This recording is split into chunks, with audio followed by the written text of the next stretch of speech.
Hello everyone, welcome back to the channel. आज हम जिस मूवी को एक्सप्लेन करने वाले हैं वो एक ऐसे एरोगेंट लड़के की कहानी है जो हमेशा खुद को सुपीरियर और दूसरों को इंसल्ट किया करता था और फिर एक दिन अचानक उसके पाप का घड़ा भर जाता है और उसका सामना एक ऐसी विच से होता है जो उसे श्राप देकर एक राक्षस में बदल देती है। और अब आखिर वो खुद को कैसे इस श्राप से आजाद करता है और वापस इंसान बनता है, जानते हैं इस मजेदार सी स्टोरी में। तो मूवी की शुरुआत में हम काइल नाम के एक लड़के को देखते हैं। काइल एक बहुत ही रिच बिजनेसमैन का बेटा होता है, साथ ही साथ वो गुड लुकिंग और एरोगेंट भी होता है। वो हमेशा खुद को सुपीरियर और लोगों को इंसल्ट किया करता था। और अब एक दिन काइल स्कूल का प्रेसिडेंशियल इलेक्शन जीतने के बाद स्टेज में स्पीच दे रहा होता है, साथ ही साथ वो उन स्टूडेंट्स की इंसल्ट भी कर रहा होता है जो गुड लुकिंग नहीं होते हैं। उन्हीं स्टूडेंट्स के बीच में केंड्रा नाम की एक लड़की भी होती है जो दरअसल एक विच यानी कि एक चुड़ैल होती है, पर ये बात काइल को पता नहीं होती। अब स्पीच खत्म होने के बाद काइल जैसे ही बाहर आता है तब वो देखता है कि केंड्रा ने उसके पोस्टर को खराब कर दिया है। और अब जब काइल उससे इस बारे में पूछता है तब वो उसे एक लड़की से मिलवाती है जिसका नाम लिंडा होता है। लिंडा दरअसल काइल की क्लासमेट होती है और वो काइल को पसंद भी किया करती थी, लेकिन काइल उससे 3 सालों में पहली बार बात करता है। अब नेक्स्ट डे हम काइल को केंड्रा के साथ देखते हैं जो केंड्रा से अपनी कल की गलती के लिए माफी मांग रहा होता है, जिस पर केंड्रा अब उसे माफ कर देती है। इसके बाद वो केंड्रा को अपनी एक पार्टी में इनवाइट करता है जिस पर केंड्रा इसके लिए भी तैयार हो जाती है, लेकिन काइल वहाँ सब कुछ नाटक कर रहा होता है। और अब जब केंड्रा काइल की पार्टी में जाती है तब काइल उसकी खूब इंसल्ट करने लगता है, जिससे अब केंड्रा गुस्सा होकर उसे श्राप दे देती है। और तभी अचानक काइल को बड़ा अजीब फील होने लगता है। उसका सर अब घूम रहा होता है। वो सीधे उस पार्टी से निकलकर अपने घर की तरफ चला जाता है। वहां पहुंचने पर केंड्रा उसके सामने होती है। वो काइल से कहती है कि मैंने तुम्हें कर्स कर दिया है। और अब जैसे ही वो काइल का हाथ पकड़ती है कि तभी काइल की बॉडी में अजीब से चेंजेस होने लगते हैं। देखते ही देखते उसके सर से सारे बाल गायब हो जाते हैं। उसका पूरा चेहरा बहुत भयानक दिख रहा होता है। वो अब किसी राक्षस से कम नहीं दिख रहा था। इसके बाद केंड्रा उससे कहती है कि अगर स्प्रिंग सीजन खत्म होने से पहले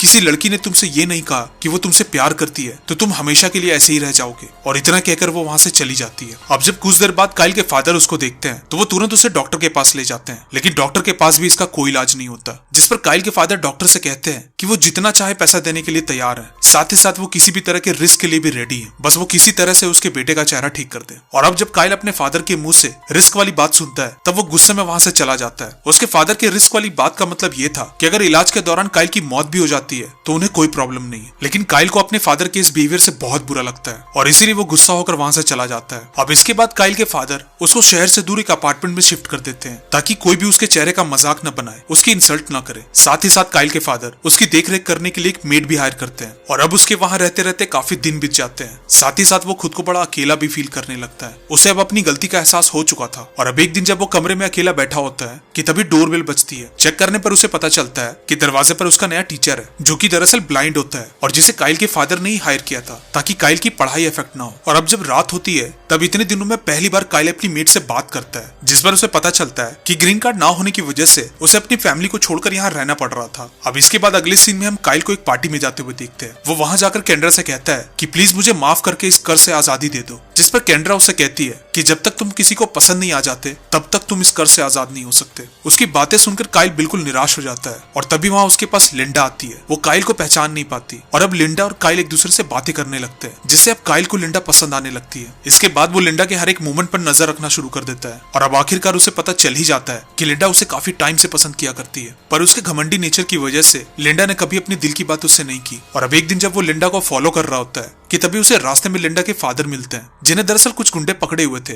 लिंडा उन्हें बचाने की काफी कोशिश करती है, लेकिन तभी चोट लगने की वजह से वो बेहोश हो जाती है। काइल जल्दी से उन गुंडों को मारकर उन्हें वहां से भगा देता है और फिर लिंडा को उठाकर किसी सेफ जगह ले जाता है। वापस आने पर वो देखता है कि लिंडा के फादर ने एक गुंडे को शूट कर दिया था और दूसरा गुंडा उन्हें धमकी दे रहा होता है कि वो उसकी बेटी को जिंदा नहीं छोड़ेगा। जिस पर काइल अब लिंडा के फादर से कहता है कि मेरा नाम हंटर है और मैं ही सिर्फ आपकी बेटी को बचा सकता हूँ, और अगर आपको अपनी बेटी को सेफ रखना है तो आप उसे मेरे पास छोड़ सकते हैं। अब चूंकि काइल ने उनकी जान बचाई होती है इसलिए वो इसके लिए तैयार हो जाते हैं। और अब अगले ही दिन वो लिंडा को लेकर काइल के घर आ जाते हैं, जिस पर लिंडा अपने फादर से बहुत गुस्सा हो जाती है। वो गुस्से में उनसे कहती है कि आप कैसे अपनी बेटी को किसी अजनबी के घर छोड़ सकते हैं, और इसके बाद वो गुस्से में उन्हें वहां से जाने को कहती है। और अब जैसे ही उसके फादर वहां से जाते हैं, लिंडा हंटर का नाम लेते हुए उससे कहती है कि अगर तुमने मेरे करीब आने की कोशिश भी की तो मैं तुम्हारा बहुत बुरा हाल करूंगी। और अब इसके बाद लिंडा खुद को एक कमरे में बंद कर लेती है और इधर काइल उसे इंप्रेस करने की काफी कोशिश करता है। वो उसे काफी महंगी महंगी गिफ्ट्स भी देता है, लेकिन लिंडा इससे जरा भी इंप्रेस नहीं होती। अब इसके बाद काइल की मेड उससे कहती है कि लिंडा आम लड़कियों की जैसी नहीं है, तुम उसे गिफ्ट देकर इंप्रेस नहीं कर सकते, बल्कि तुम्हें उसे समझना होगा। जिस पर अब काइल लिंडा के दरवाजे पर जाकर उससे कहता है कि तुम्हारे फादर ने तुम्हें यहाँ तुम्हारी सेफ्टी के लिए रखा है, इसमें उनका कोई फायदा नहीं है, वो एक अच्छे इंसान है, तुम्हें उन्हें समझना चाहिए। अब काइल की बातें सुनकर लिंडा थोड़ा रिलैक्स हो जाती है और अपने फादर को लेकर उसके मन में जो गुस्सा था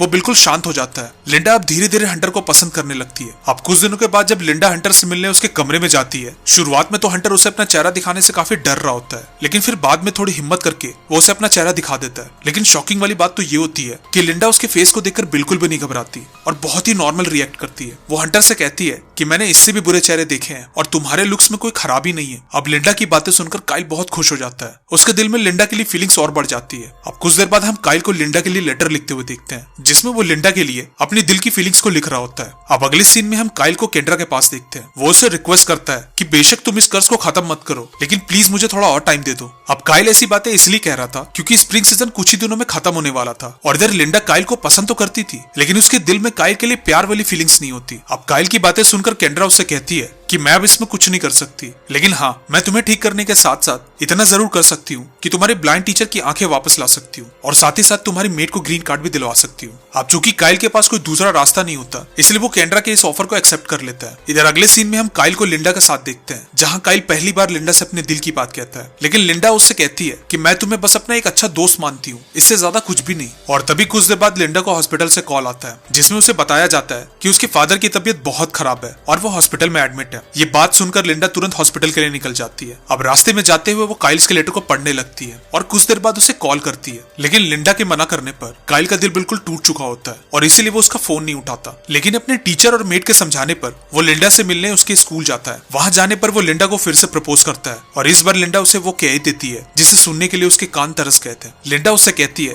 कि हाँ, मैं भी तुम्हें पसंद करती हूँ और तुमसे बहुत प्यार करती हूँ। अब उसकी बातें सुनकर काइल खुशी खुशी स्कूल के बाहर चला जाता है और अब जैसे वो मिरर में देखता है, उसका कर्ज खत्म हो जाता है और वो फिर से बिल्कुल नॉर्मल हो जाता है। वो अपने पुराने लुक्स को देखकर बहुत खुश होता है और तभी थोड़ी देर बाद वहाँ लिंडा आती है। काइल को सामने देखकर वो उसे इग्नोर कर देती है और हंटर को ढूंढने लगती है, जिस पर काइल उसे समझाने की काफी कोशिश करता है कि मैं ही हंटर हूँ और कर्ज की वजह से मेरा फेस खराब हो गया था, लेकिन तुम्हारे प्यार की वजह से मैं फिर से ठीक हो गया। लेकिन लिंडा उसकी बातों को इग्नोर करते हुए हंटर को कॉल करने लगती है और तभी काइल का फोन रिंग होने लगता है, जिससे अब लिंडा को काइल की बातों पर यकीन हो जाता है। इधर अगले सीन में हम देखते हैं कि काइल के ब्लाइंड टीचर की आंखें अब ठीक हो जाती है और साथ ही साथ उसकी मेट को भी उसका ग्रीन कार्ड मिल जाता है। यानी कि यहाँ केंड्रा ने काइल से जो भी प्रॉमिस किया था उसने उसे पूरा किया था। और अब इसी के साथ ये मूवी यहीं एंड हो जाती है। आपको ये मूवी कैसी लगी कमेंट करके जरूर बताएं।